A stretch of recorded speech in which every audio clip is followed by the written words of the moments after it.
This is a question from AQA A-level Chemistry. It's a paper 3 question on required practicals, and this one is focused on RPA8. I'm going to recommend that you pause, have a go at each section of the question first, and then review with the rest of the video. So here are parts A and B, part C. So now let's go back and take a look at the answers. One cell that has been used to provide electrical energy is the Daniell cell. The cell uses copper and zinc. The conventional cell representation has been provided, and we have an EMF of plus 1.10 volts.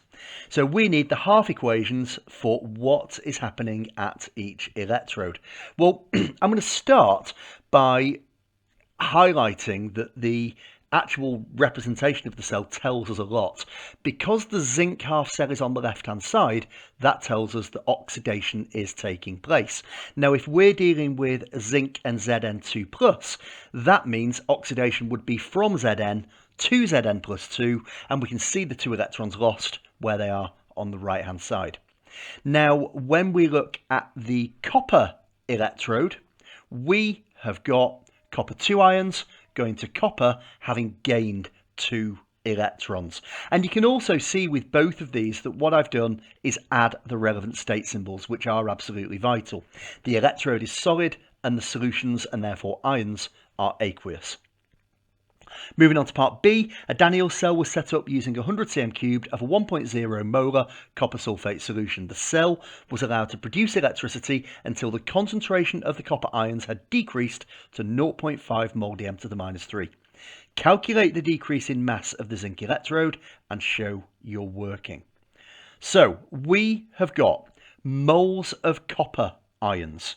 Now we know we've got a volume and we've got a concentration, that's 0.1, converting our cm³ to dm³ multiplied by 1, which is the concentration. And that tells us that we had 0.1 moles. After it has reacted, we are down to a concentration of 0.5 mol dm to the -3. So we do the same calculation again.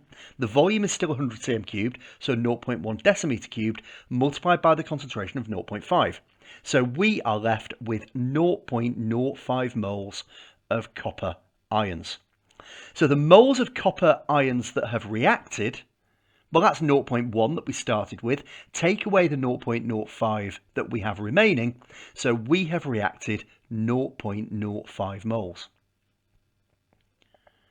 The moles of zinc that were reacted then, well, it's also 0.05, and we know that because it's a 1-to-1 mole ratio.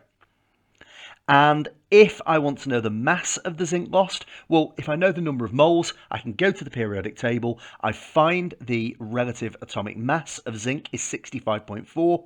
I multiply those two together and I get to an answer of 3.27 grams. Let's move on to part C.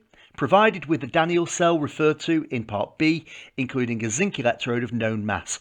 Briefly outline how you would carry out an experiment to confirm your answer to part B. So quite a lot to think about in this question. You're going through practical processing. What steps are you going to take? First thing that we want to look at is that we need to make sure that we are allowing discharge until the copper 2+ ions have a concentration of 0.5. That square bracket should have the +2 inside it there as well. We can actually do that using colorimetry. So we know that copper 2 ions will lead to a blue solution. Colorimetry would allow us to look at where absorbance is halved, and that is directly proportional to the concentration. So we use that process. And then finally, we could weigh the zinc electrode before and after the experiment. We could find its mass.